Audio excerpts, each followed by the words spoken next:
자, 로그인 페이지를 이제 커스텀 로그인 페이지를 만들어 줄 건데요. 이때도 설정의 변경이 좀 있어요. 뭐냐면 아까 말씀드렸다시피 이 폼 로그인 요 부분이 디프리케이트 돼 버려요. 네, 그래서 지금 설정하는 내용이 약간 안쪽으로 람다식 안으로 좀 이동하게 됩니다. 그래서 커스텀 시큐리티 컨피그에 가셔서 보시면 예전에는 그냥 이렇게 지금 이제 저희가 람다식으로 빼놨잖아요. 이 안에서 이제 컨피그 점 해서 이런 식으로 바뀌게 되죠. 그렇죠? 그럼 이제 여기에 추가되는 게 로그인 페이지라는 걸 저희가 추가하는데 멤버의 로그인이다 이런 식으로 저는 추가를 하게 됩니다. 그죠? 네, 자 그러면 이제 저희가 뭘 만들어 줘야 되냐면 멤버 컨트롤러도 만들어 줘야 되고 그 다음에 로그인 페이지도 만들어 줘야 되죠. 네, 이 부분을 좀 만들어야 되는데 컨트롤러 패키지에다가 만들어 줘야 돼요. 그죠? 그래서 여기 컨트롤러 패키지 안에다가 멤버 컨트롤러를 만들어 줄 것이고 그죠? 그리고 이제 그 HTML 페이지, 타임래프 페이지도 만들어줘야 되잖아요. 이 부분은 책이랑 내용이 똑같으니까 제가 좀 잠깐 생략을 해서 잠깐 이제 화면을 잠깐 끊어서 완성된 형태에서 진행을 할게요. 네. 자, 이제 제가 좀 미리 좀 추가를 좀 했습니다. 그래서 지금 보시면 이제 멤버 컨트롤러에 로그인이라는 경로를 만들어 줬고요. 그리고 이제 나중에 로그아웃 받을 때를 처리를 좀 해놨는데 요거는 나중에 좀 이따가 설명을 드릴 거고 그리고 이제 로그인.html을 템플릿 쪽에다가 만들어줬죠. 이제 요거 만들어주시면 화면에 이제 뭐가 나오냐면 멤버의 로그인이라고 저희가 이렇게 호출을 하게 되면 로그인하는 화면이 이렇게 보이게 돼요. 근데 문제는 뭐냐면 이렇게 해서 로그인을 한다고 해도 로그인이 되진 않아요. 왜 그러냐면 아까 그 로그인 페이지가 자동으로 만들어진 경우가 있었잖아요. 그 경우 같은 경우는 언더바 CSRF라는 토큰을 전달을 하거든요. 근데 이제 저희 같은 경우는 지금 CSRF 토큰을 전달을 하지 않아요. 그러니까 문제가 생기는데 어떤 문제가 생기냐면 지금 보시다시피 에러가 떠요.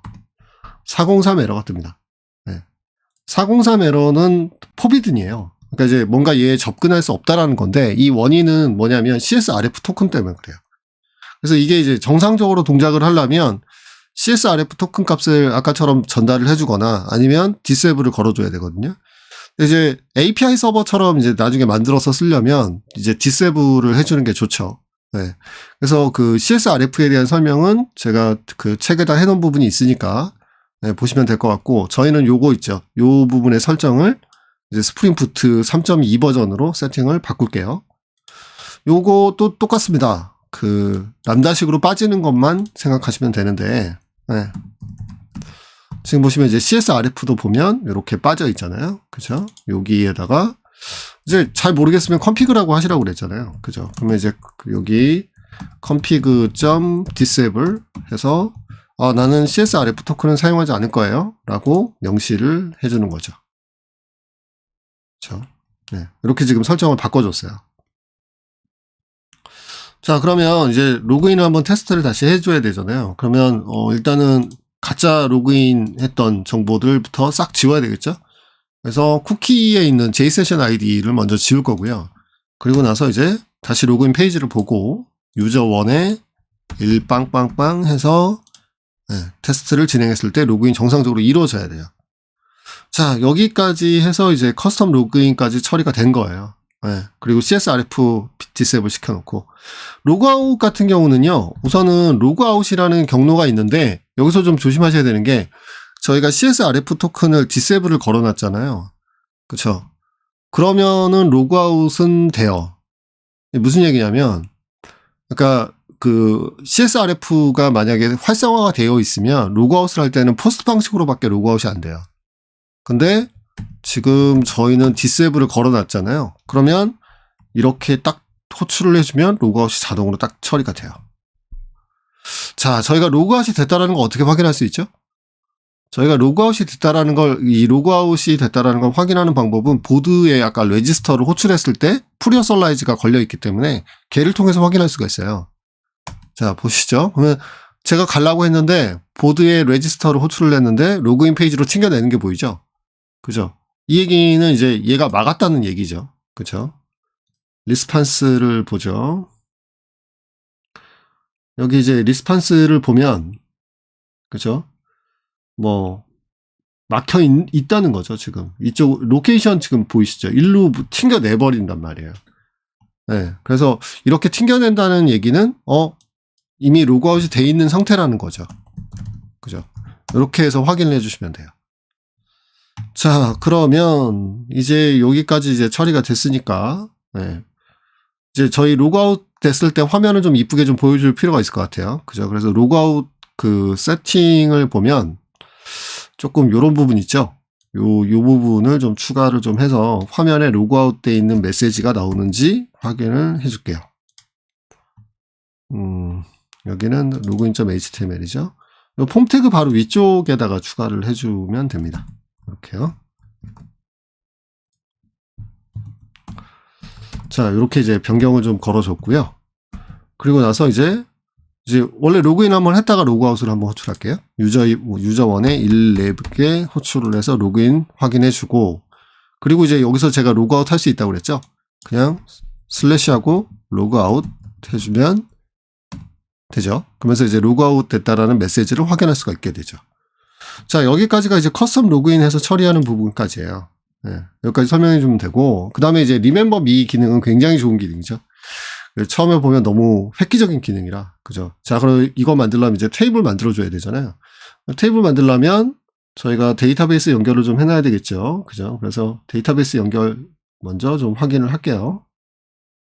자, 저는 지금 이제 데이터베이스 연결을 걸어줬고요. 지금 현재는 이제 저 같은 경우는 테이블이 한 3개 정도밖에 없었단 말이에요. 자, 근데 이제 리멤버 미를 계속 하려면 이 테이블이 필요하죠. 이 테이블이 어떻게 만들어지는 거냐면 이거는 정해져 있어요. 이거는 그 스프링 시큐리티에서 그 코드를 보시면 이게 딱 미리 만들어져 있단 말이에요. 그래서 이 그대로 모양 그대로 설정을 추가해서 테이블을 생성을 해주시면 돼요. 자, 그리고 나서 이제 그 테이블의 이름이 이거잖아요. 그럼 이제 저희가 조회할 때는 select asterisk from persistence logins라는 테이블을 조회하는 형태가 될 거예요. 지금 일단 비어 있죠. 자, 그러면 이제 리멤버 미를 활성화 시켜줘야 되겠죠? 그러려면 커스텀 시크릿 컨피그에서 또 리멤버 미와 관련된 부분을 추가를 해줘야 되는데, 자, 이 부분도 지금 보시면 짐작하시겠지만 이제 변경이 일어나는 부분일 수 있겠죠. 그쵸? 자, 한번 볼까요? 커스텀 시큐리티 컨피그에 가서 리멤버 미를 추가하고 싶어요. 제가 http.remember.me 해주면 네, 마찬가지로 람다식으로 변경이 됩니다. 그죠? 그럼 이제 또 컨피그라고 해줄 거예요. 그죠? 그러니까 이제 이 부분만 달라지는 거예요. 시큐리티가 많이 달라졌다고 하지만, 네, 뭐, 막 많이 달라지는 건 아니고요. 네, 그러면 이제 여기 이제 config 해서 key 뭐 이렇게 들어가잖아요. 그리고 이제 key 들어간 다음에 요 뒤에 들어가는 부분은 보시면 똑같아요. 그죠? 그래서 지금 이제 저 같은 경우는 토큰 레파지토리 이거 만들어줘야 되잖아요. 요거를 추가를 해줄게요. 밑에다가 추가를 하겠습니다.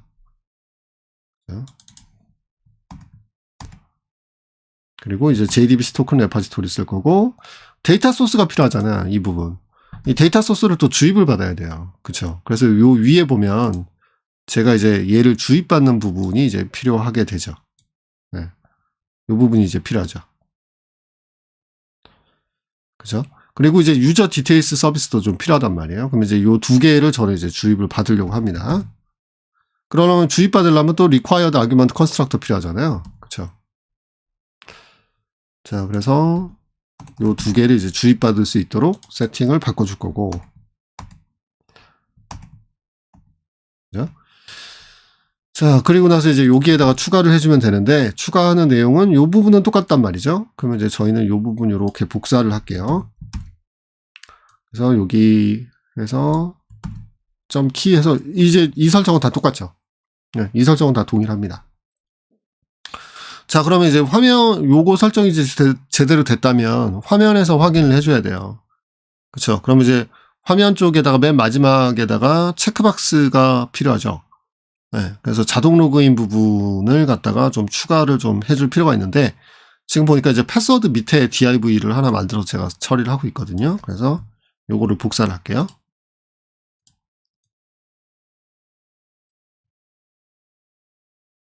복사를 해서 저희 아까 제가 만들어 놓은 로그인 페이지가 있었죠. 여기에 패스워드 부분이죠. 요 밑에다가 추가하죠. 이렇게요. 자, 추가해 놓고 이제 프로젝트를 다시 런을 하겠습니다. 확인해 봐야죠. 자, 프로젝트가 정상적으로 실행되는 거 확인했고요. 예, 톰캣이 8080 포트로 떴으니까. 자, 그러면 이제 로그인으로 가볼게요. 로그인으로 가면 이제는 자동 로그인이라는 부분이 체크박스가 걸리죠. 그리고 유저 1 걸릴 거고 1 4개죠. 지금 현재는. 저 원래대로라면 이 부분도 이제 패스워드 처리가 돼서 안 보여야 되는데 일단 지금 이제 설명하기 위해서 제가 좀 눈에 보이는 형태로 만들어 줬고요. 그리고 이제 로그인을 할게요. 자, 로그인 했는데 저희가 궁금한 거는 과연 데이터베이스에 이 persistence logins라는 테이블 안에 기록이 제대로 남아있느냐죠. 지금 보시면 이렇게 남아있는 거를 확인하실 수가 있어요. 자, 그리고 저는 지금 보면 이게 이제 그 마지막 사용된 시간이고, 그쵸. 시간 값을 아까 지정을 해놨을 거예요. 저희 보면 이게 60초고 60분이고 그러면 이게 1시간. 그쵸. 24일이고 그러면 한 달. 그쵸. 그러면 이거는 한 달짜리 유효한 기간이라는 거죠. 그러면 이제 이 상태가 됐다면 저희가 로그인이 처리가 돼서 보여주는 페이지는 보드의 레지스터로 확인할 수가 있었잖아요. 그죠? 그러면 이 경로는 이제 이 브라우저를 쓰고 있다면이죠. 그죠? 지금 이 브라우저를 쓴다고 가정할게요. 자, 이 브라우저를 쓴다고 가정하면 저는 다시 로그인을 할 필요가 없는 거죠. 됐습니까? 이렇게 돼야 되죠.